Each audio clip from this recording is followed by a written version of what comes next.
young and pretty, lost and nowhere to be found. Lee Porter, a 19-year-old Colorado waif of a woman who simply vanished in June of 2014. She was small, but she was feisty. Police launch a massive search in the Denver suburbs. They're still looking for Lee Porter. Friends and family are desperately searching for Lee Porter. And now, more than 2 years later, Lee still not found. Her mother, Renee Jackson, follows her own leads, tramping through the winding, dusty trails of central Colorado with search dogs, ignoring warnings, keep out, private road, it may be your last earthly move. Okay, go find. Good boy. Why come now? Obviously the police aren't searching for her. Because my mama heart can't just, I can't accept the fact that I don't know where my daughter is. I can't live with that. Renee, Wendy Kessinger of Canine Forensics, and her dogs are searching here on Deer Mountain. It looks almost a little needle in a haystack. In Cotopaxi, Colorado, population 47. It's claimed to fame whitewater rafting through one of Colorado's deepest canyons, Royal Gorge. Cotopaxi's really in the middle of nowhere. It's 3 hours from Denver. It's a mountain town. People live far away from each other.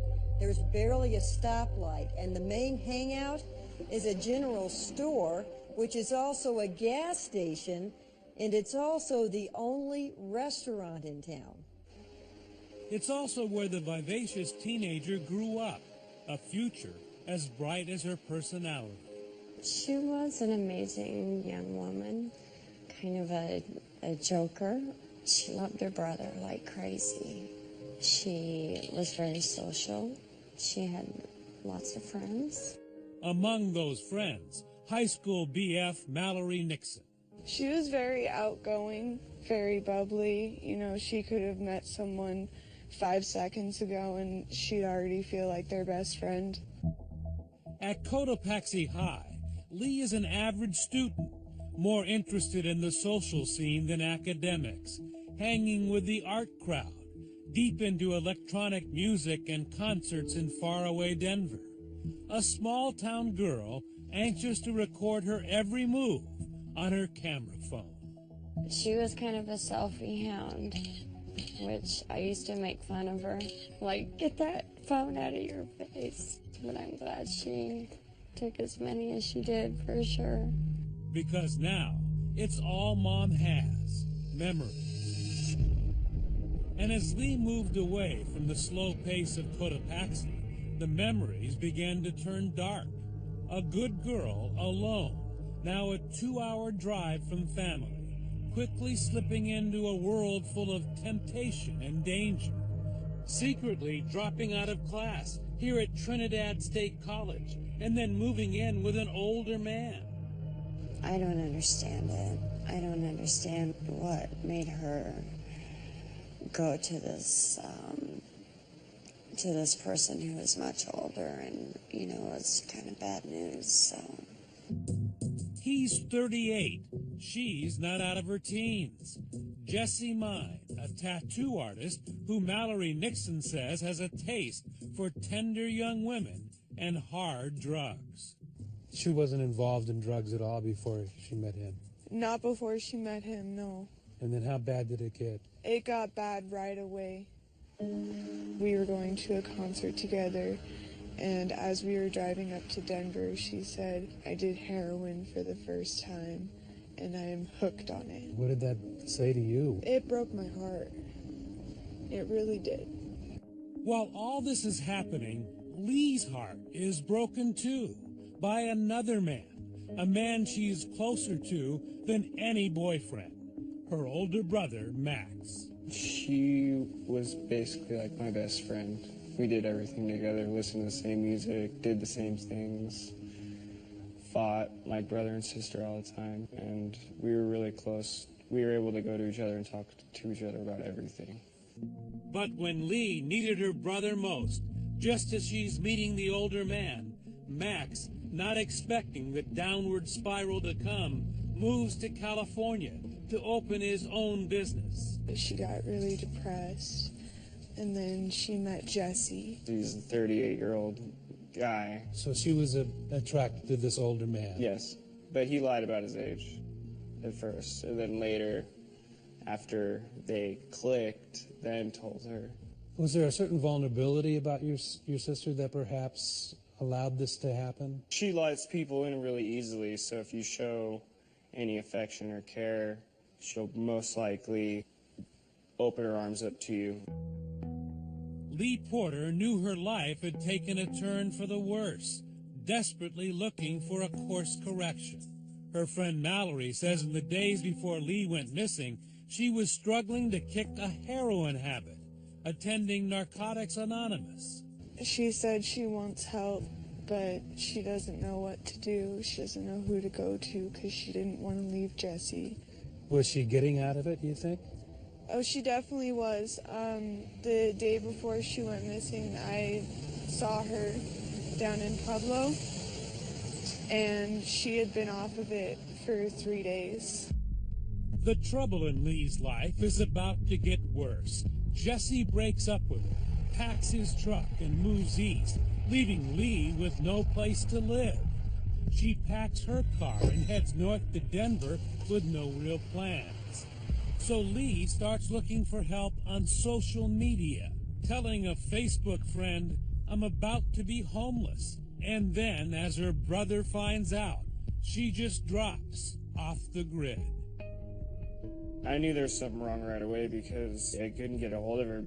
It was just days of calling back and calling my mom, told her there's something wrong. The family goes to police, who immediately turned to boyfriend Jesse. His trip to the East Coast cut short by a summons to the interrogation room. Can you tell me what your relationship is with Leah? For 90 minutes, police hammer Jesse, and he admits to some rough times. It's like the biggest fight we ever had. When you guys arguing or you guys Screaming, not hitting each other, just screaming at each other. We would fight about cheating on each other.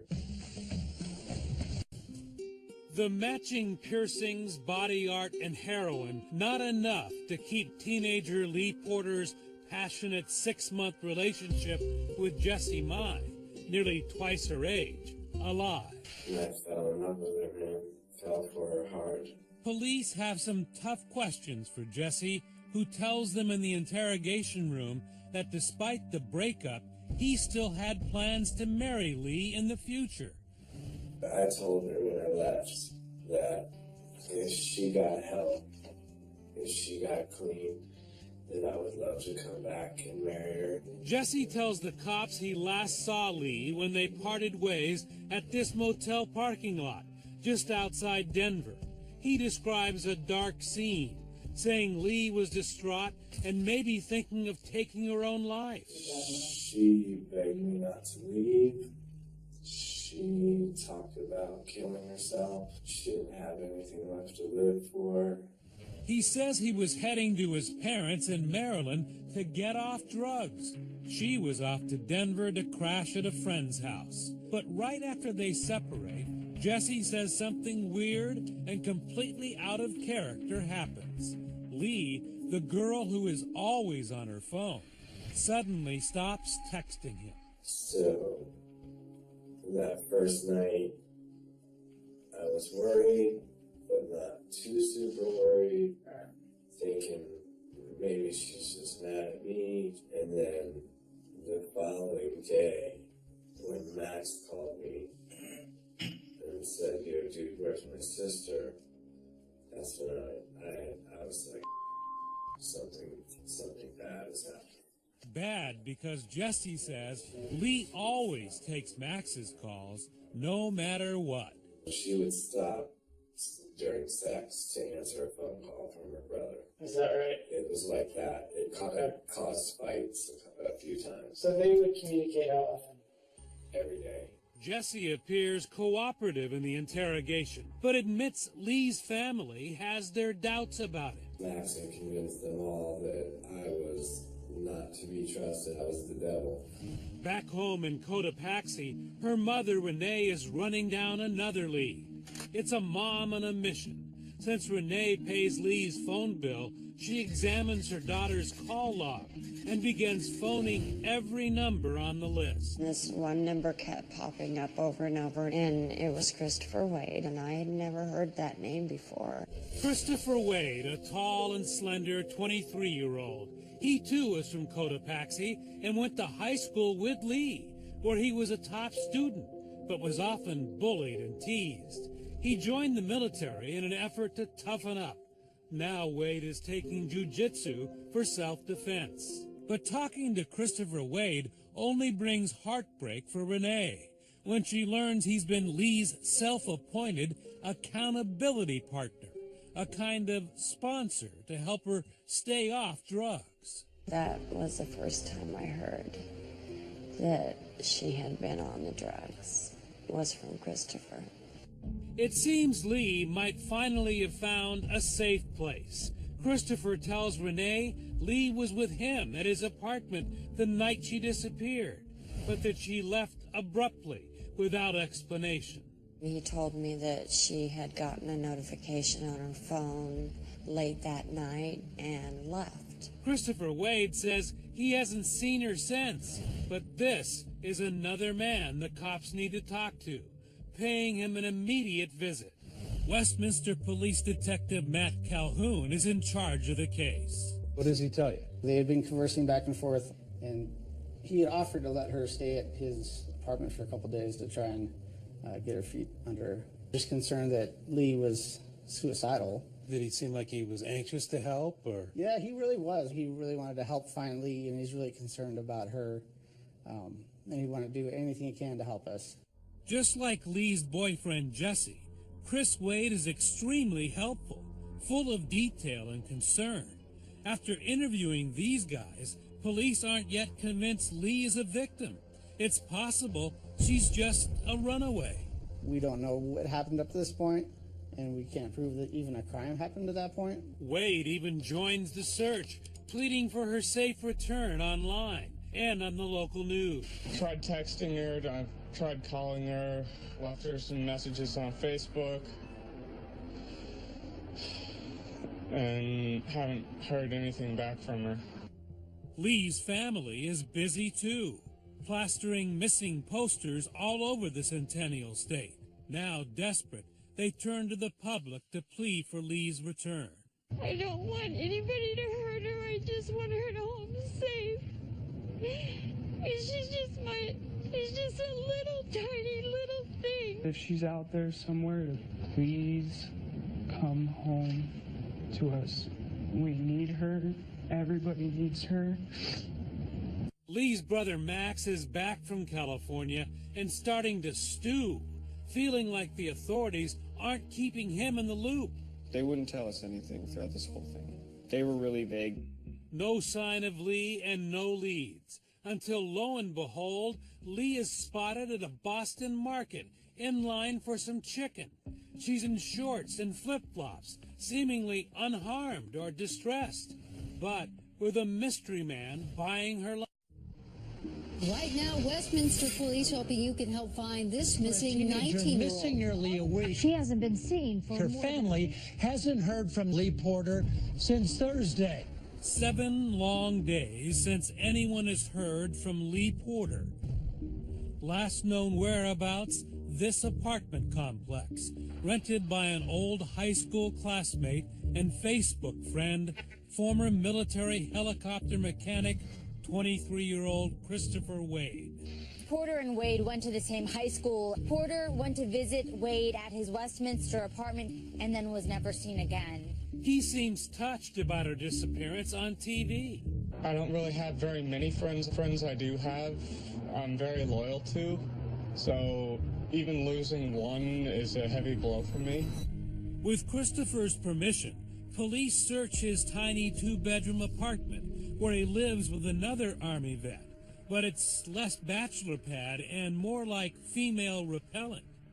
In the living room, video games and soda bottles scattered across the carpet. It's just filthy. There's 2-liter jugs of chew spit, clothes all over the floor, and dishes all over the floor. The kitchen, dried up food, half-eaten takeout, and not a sponge or soap in sight.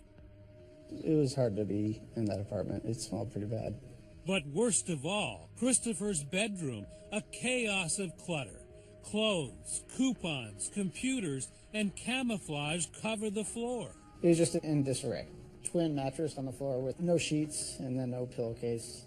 But amid all the disorder, a key discovery. Glistening through the messy melange, a blade. Now the cops are more than curious, and Christopher has some explaining to do. You can see the little bleach spots on it. It was alongside his bed. He claimed that he cut his hand about a week and a half earlier, and he explained that's why he bleached his knife. So that's when we actually asked him to come in for a formal interview at the police department. Here at headquarters, Detective Calhoun calls for backup, bringing in the grizzled veteran homicide investigator Mike Lynch to get first cracks at the would-be cop with his stinky apartment and a story that's beginning to smell just as bad. We move to interrogation room number 2. This is the interrogation room where you got to speak to Christopher Wade. We always put the subject that we're talking to on this side of the table, and then there's 2 cameras, one there and one there. We're forcing you to talk to us. You are going to be free to leave when we're done here. All right. He was a person of interest and possibly being considered only because he was the last person that had been with her. Christopher describes his background in detail. He was raised in a deeply religious household, but he has a pagan obsession, proudly showing police the tarot cards he carries around, even bragging that he did a very revealing reading for Lee. The first thing that popped out to me was the combination of the High Priestess and the Ace of Wands. Usually the 2 of those together will indicate either pregnancy. So you actually asked her about being pregnant? She told me that she had missed her period. The conversation then turns to what exactly was the relationship between the 2 of them. Christopher insists it was totally platonic. He was her sponsor, he says, nothing more. I liked her, and don't get me wrong, she is a beautiful young woman, but in no way did I make any advances on her whatsoever. Even in the interrogation room, Wade is still helpful. He volunteers information, even points to this Facebook message she sent him. She had just gotten out of a bad relationship, and she wasn't looking for a relationship or anything like that. And I told her straight up, that's fine by me. You'll be the one making the advances, not me. And sure enough, according to Christopher, at his apartment that night, the pretty 19-year-old went after the 23-year-old geek. We were just getting ready to get back into the video game, then she leaned in and kissed me. And I kissed back. What did you think of that? A little unusual and a little odd because Mr. Wade was a little bit of an unusual person himself. And it kind of caught us by surprise that she would want to have sex with him. Unsure of what to make of the story, Detective Lynch begins to question Christopher about something conspicuously absent from his apartment: the sheets on his bed. You didn't get rid of the sheets? No. Intentionally get rid of the sheets because maybe they had blood on them? No, sir. It seems inconsistent, Buzz, based on the condition of your apartment, that you would be all of a sudden in the middle of a sexual experience taking your sheets and taking them off the bed. It was afterwards. Even afterwards. Yeah, it seems kind of bizarre. The worst thing you could do is lie to us. All right. Yeah, I did get rid of them. Christopher cracks like a 3-minute egg, backpedaling under pressure. He tells his interrogators when Lee's mom called him that first night saying she's missing, he panicked and trashed the sheets that had both their DNA on them. But Detective Lynch is beginning to think there was more than sex going on in that bedroom. We started turning the heat up, and I asked him, where's the body at? I says, is that body out there with the cell phone? Did you kill Leah Porter? Am I being accused of something? What do you think? It sounds to me like yes. And I maintain my innocence, but I would like a lawyer. Our interview now has to cease. I'm convinced he killed her. We have to let him walk out of here because we don't have the evidence to hold him in. Christopher is free, but don't forget he shares that apartment with a roommate who was home much of that night. What's your name? Jesse Williams. Jesse Williams. We suspect something's happened to this young lady. Now, before you say anything, don't you think we'll hold long and hard about this? Williams is in the hot seat for 3 hours. He tells authorities when he came home, Christopher had a tie around his bedroom doorknob. That's code for a girl in his room. Did you ever hear anything? I heard the door open and close, that's about it, like they were going to use the bathroom or something. So at any time did you ever see this woman? No, I did not. But he did see something curious while trying to sleep on the living room couch, such as it is. Around 3 in the morning, he watches as Christopher takes something outside. I'm just transferring stuff that was in my old car to the new car. That's all he said, and he went back to his room, and I assumed he went to sleep. I maintain my innocence, but I would like a lawyer. 23-year-old Christopher Wade, with his button-down shirt and goatee, looks like a geeky college student, not the prime suspect in the disappearance of a teenager. And so we have Chris under 24-hour surveillance. The detectives conclude that Jesse the boyfriend and Jesse the roommate are witnesses and not suspects. They let them go. And they get a search warrant for Christopher's apartment. Our criminalist was able to do examinations for blood on like the bathroom. She sprayed the sinks and then the shower. And we were able to actually see a T-shirt had a blood stain on the upper sleeve. And then police hit pay dirt when they find buried in the mess on the floor this receipt from 7-Eleven. It's for bleach and rubber gloves. Thank heaven for 7-Eleven. Stocked, as they all are, with Slim Jims, Slurpees, and security cameras. Here you'll just see Chris Wade coming from his apartment by the bleach and gloves. Looks like it's about 11:54 in the morning. Watch as inside the store, he's no housekeeper, but grabs the bleach. Then after speaking with the clerk, rubber gloves, before heading back to his mess of an apartment. The evidence is mounting. Police match Christopher's picture with the man in the Boston Market video. Now police are watching his every move, and they see Christopher meet with someone new. He was still under surveillance, so we had detectives watching him and watching this whole thing go down. It's Lee's brother, Max, unable to wait for police to go through the legal process. He's setting a trap of his own, luring Christopher to this idyllic setting under a gazebo of all things, with friendly text messages like these. I don't think you did anything, but other people do. Hope you're holding up with work and all, friend. I'll let people know to stop harassing you. And were you acting sympathetic at that point? Yeah, totally. Like, I totally just told him what he wanted to hear. But it's all a ruse to bait Christopher into talking. Max brings along a friend, and Christopher brings his obsession, those tarot cards. He says he wants to do a reading to help find Lee. Max and his buddy Eric Fay show me the gazebo where they all sat and talked.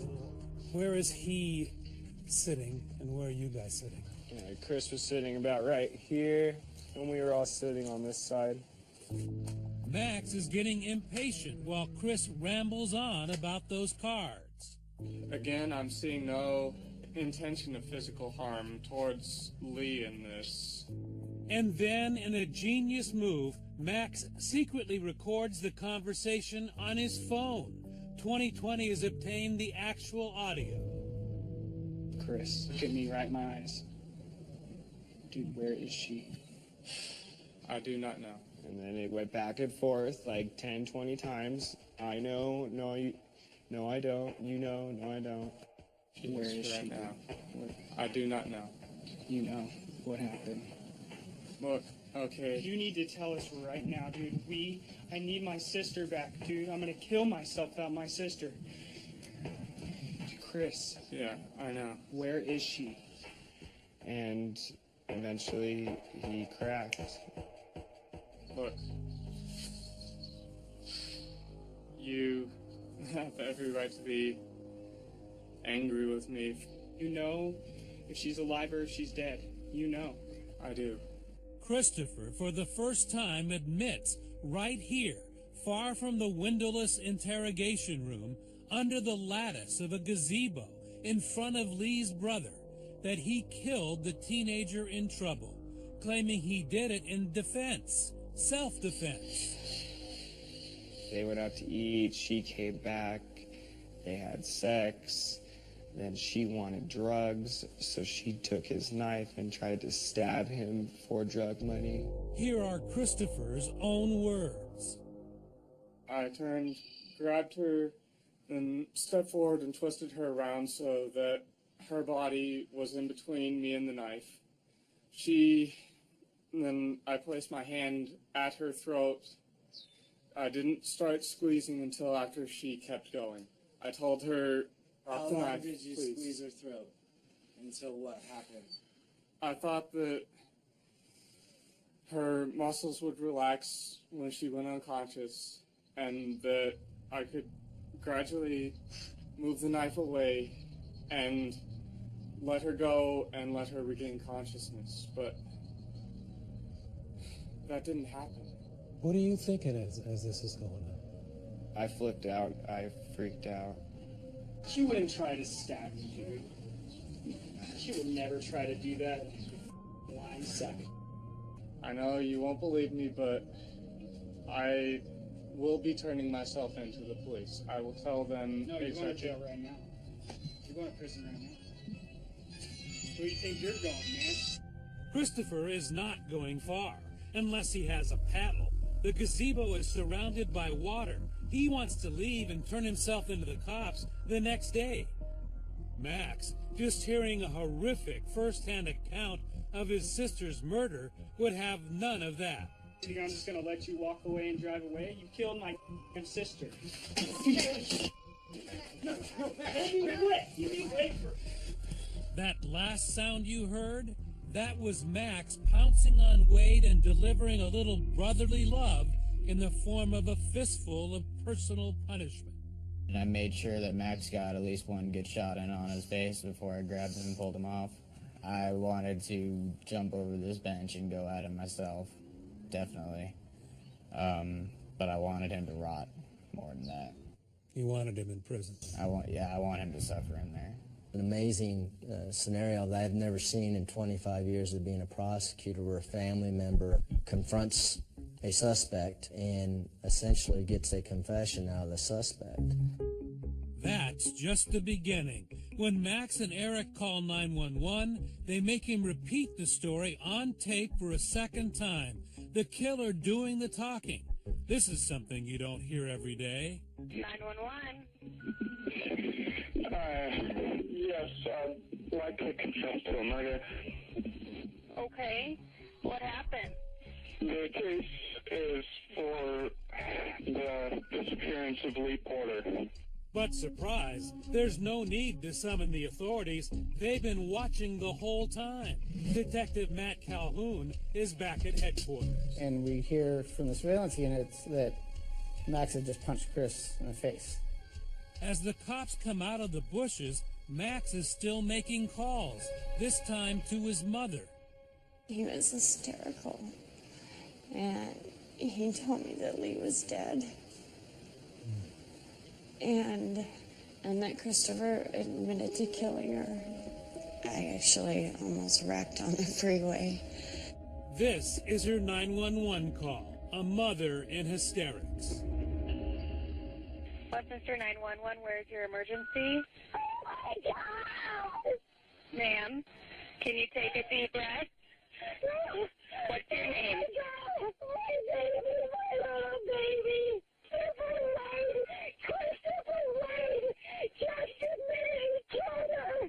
Did you think at all how amazing it was that your son and other friends were able to get him to say he did it? They cracked the case. They did. Doubt.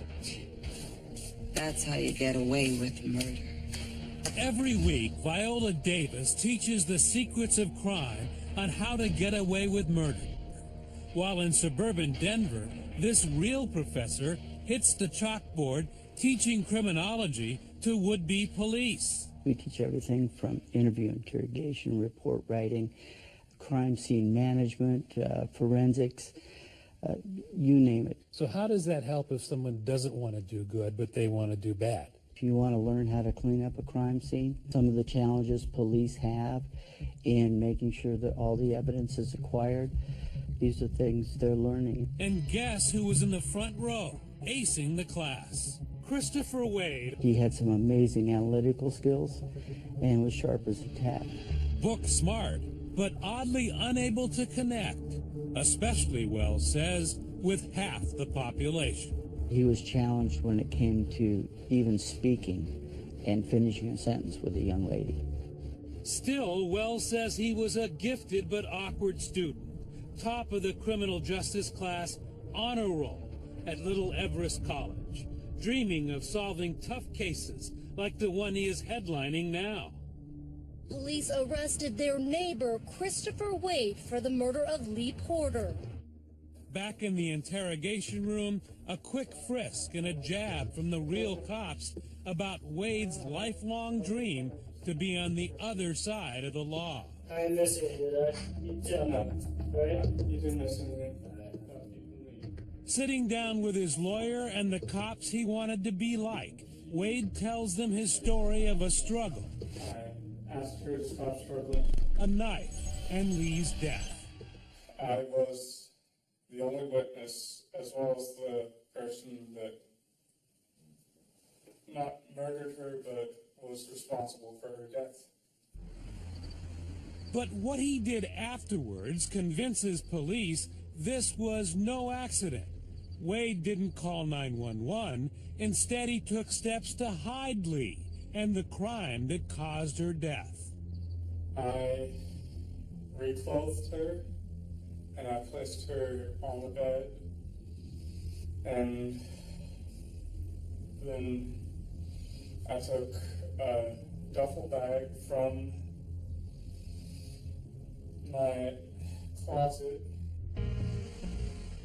Wade forced the 98-pound Lee into the duffel, covered her with trash bags, her legs dangling as he disrespected her for a final time. I took her out to the dumpster and I put her inside it. Leaving little doubt in the 2-hour confession, his third in one day, police lock him up. We are going to be taken into custody. I understand. And then they move to the search for Lee's body, critical under Colorado law for a first-degree murder charge. District Attorney Dave Young. Without the body, we can't put together what happened in that apartment. Police are sent out to track the only clue they have. Wade says he put her in a dumpster next to his apartment.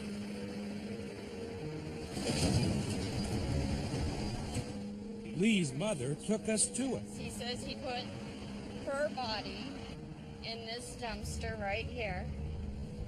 This awful blue dumpster has become the emotional center of the case for Mother Renee. I do have a pull to this place whenever we've conducted searches in this area. I have to come here first because this was the last place my daughter was. Detectives track the trash, find the huge landfill near the Denver airport, very close to the location where Lee's phone last pinged. 40 days of searching 40 days of hope, 40 days of going, you know, every day hoping that you're going to find a bag with a body. It's pretty depressing. We don't have the body, so maybe we missed it. You wanted the body. Absolutely. We need the body. The 40-day search was not a total bust. Evidence, strong evidence, was found 3 weeks in. Day 19 of this search was probably the most important day. One of our officers ends up finding a single purple pillowcase. Inside, Lee's cell phone, now smashed by the compactors at the dump, her wallet and ID, and the clothes she was wearing. Evidence now with Renee Jackson. She had it all dry cleaned and put in a box. This is her bag. This was actually one of the things I bought her for her last Christmas. This must be difficult. It's very difficult. It's very difficult. It's the last thing that I have of my daughter right now until I find her. Frustrated and not anxious to take the case to the jury without Lee's body, the prosecution tries a long shot, offering Wade a plea deal, second-degree murder, in return for that critical piece of information. Where is Lee's body? I called the defense attorney at least 2 or 3 different times saying, I want to know where that body is. If he didn't put the body in the dumpster, we need to know now. But after the paperwork is signed, Wade simply repeats what he said during interrogation, leaving tough questions for the prosecutor. Why is the deal still good? Why not throw the deal out the window and say, we didn't get the body? We could not go to a judge and say, we can prove that this man's lying to us. We want you to reject this plea bargain. There's no way we can prove that. It's a deal Renee Jackson never liked.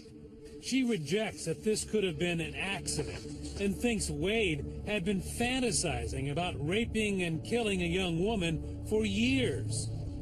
I always keep these are original charges. To me, those are still the charges. She has been discarded somewhere, and I feel that way because I know his history.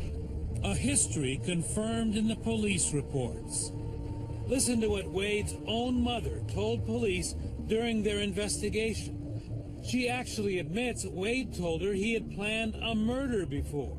She said that he went out one night to some girl's trailer with the intention of kidnapping her.